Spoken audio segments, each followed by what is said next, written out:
আসসালামু আলাইকুম। আজ আপনাদের সাথে শেয়ার করব একটি ঝরঝরে এবং পারফেক্ট স্বাদের চিংড়ি পোলাও রেসিপি। আমার এই রেসিপিটা ফলো করে যদি বাসায় চিংড়ি পোলাও করেন তাহলে পরিবারের সবাই চেটেপুটে খেতে বাধ্য হবে। আমি খুবই ঝটপট এবং অল্প উপকরণ দিয়ে এই রেসিপিটি তৈরি করে থাকি, তো আশা করি রেসিপিটি আপনাদের ভালো লাগবে। চলুন শুরু করি। একটি প্যানে হাফ কাপ তেল দিয়ে দিলাম। প্রথমে আমি পেঁয়াজের বেরেস্তা করে নিব। বেরেস্তা তৈরির জন্য আমি ব্যবহার করছি 1 কাপ পরিমাণ পেঁয়াজ, যার কিছুটা আমি চিংড়ি মাছ তৈরি করতে ব্যবহার করব, বাকিটা আমার লাগবে পোলাওটা রেডি করতে। তো এদিকে আমি চিংড়ি মাছগুলোকে কেটে ধুয়ে পরিষ্কার করে নিয়েছি। এগুলো নদীর চিংড়ি মাছ, আর নদীর চিংড়ি মাছ খেতে কিন্তু অসাধারণ হয়। এদিকে বেরেস্তা ভাজা হয়ে গিয়েছে, আমি এখান থেকে অর্ধেকটা পরিমাণ তুলে রাখব। বাকি অর্ধেকটা বেরেস্তার মধ্যে আমি দিয়ে দিব 2 টেবিল চামচ পরিমাণ পেঁয়াজ বাটা এবং 1 টেবিল চামচ পরিমাণ করে আদা বাটা এবং রসুন বাটা। দিয়ে দিব স্বাদ মতো লবণ। এবার মশলাটাকে বেশ কিছুক্ষণ কষিয়ে নিব। এরপর দিয়ে দিব 1 চামচ পরিমাণ মরিচের গুঁড়া। কিছুটা পানি দিয়ে দিলাম।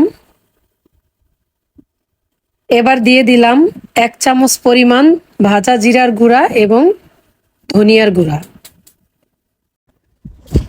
তো এবার আমি এই সবগুলো মশলাকে একত্রে কষিয়ে নিব যতক্ষণ না উপরে তেল উঠে আসে।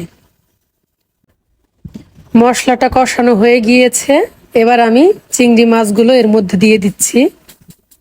আমি খুব অল্প পরিমাণ করে গোলমরিচের দানা, জয়ফল এবং জয়ত্রী একসাথে বেটে নিয়ে এর মধ্যে দিয়ে দিলাম।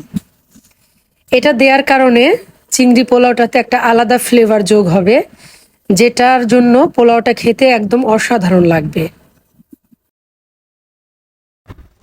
এই পর্যায়ে আমি এর মধ্যে দিয়ে দিব 1 কাপ পরিমাণ টক দই। এবার আরো 2 মিনিট কষিয়ে নিব। তারপর এর মধ্যে আমি যোগ করে দিব কিছু গরম মশলা।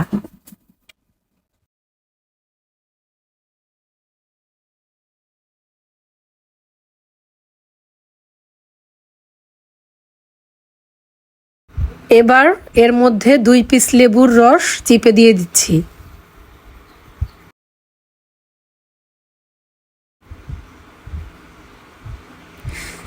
এই তো চিংড়ি মাছটা প্রায় হয়ে গিয়েছে।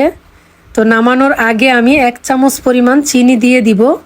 এতে করে টক দইয়ের যে টক ভাবটা সেটাও যেমন কেটে যাবে, তেমনি মাছের মধ্যে একটা সুইটনেস কাজ করবে। তো প্রস্তুত হয়ে গেল চিংড়ি মাছটা। এবার পোলাওটা তৈরি করে নিব।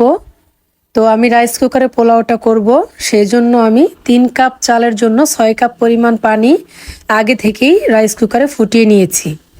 আর এদিকে 3 কাপ চাল ধুয়ে আমি পানি ঝরাতে দিয়ে দিয়েছিলাম 15 মিনিট আগেই।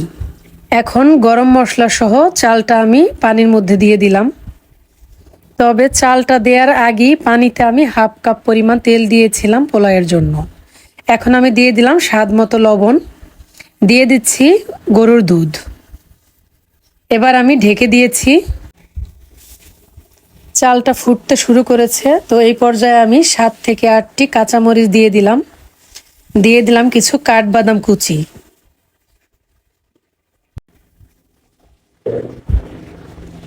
এবার আমি চিংড়ি মাছটা এর মধ্যে দিয়ে দিচ্ছি। খুব ভালোভাবে নাড়াচাড়া করে মিশিয়ে নিব।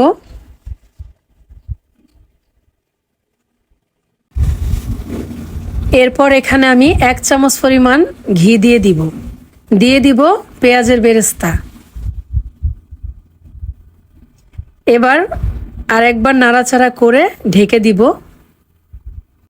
কিছু সময় পরে ঢাকনা খুলে আবার একটু নাড়াচাড়া করে দিব।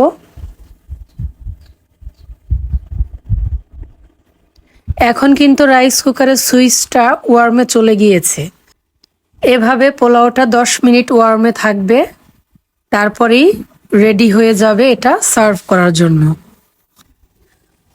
তো প্রস্তুত হয়ে গেল একদম ঝরঝরে এবং পারফেক্ট স্বাদের চিংড়ি পোলাও। দেখুন কতটা ঝরঝরে হয়েছে। আপনারা চাইলে রাইস কুকারের পরিবর্তে চিংড়ি মাছটা যে প্যানে করেছেন সেটাই ব্যবহার করতে পারেন। সেক্ষেত্রে চিংড়ি মাছগুলোকে তুলে নিয়ে ওই গ্রেভির মধ্যে পোলাওয়ের চালটা দিতে হবে এবং প্রত্যেকটি উপকরণ আমি যে পরিমাণে ব্যবহার করেছি সেটাকে ফলো করতে হবে। তো চিংড়ি পোলাওটা প্রস্তুত হয়ে গেল সার্ভ করার জন্য। এটাকে আমি একটি প্লেটে সার্ভ করার জন্য রেডি করে নিয়েছি। দেখুন এটা দেখতে কতটা ইয়ামি হয়েছে এবং এটা কিন্তু খেতেও দুর্দান্ত হয়েছিল। আমার এই রেসিপিটা একবার হলেও বাসায় ট্রাই করবেন, আশা করি ভালো লাগবে। তো সবাই ভালো থাকবেন। আসসালামু আলাইকুম।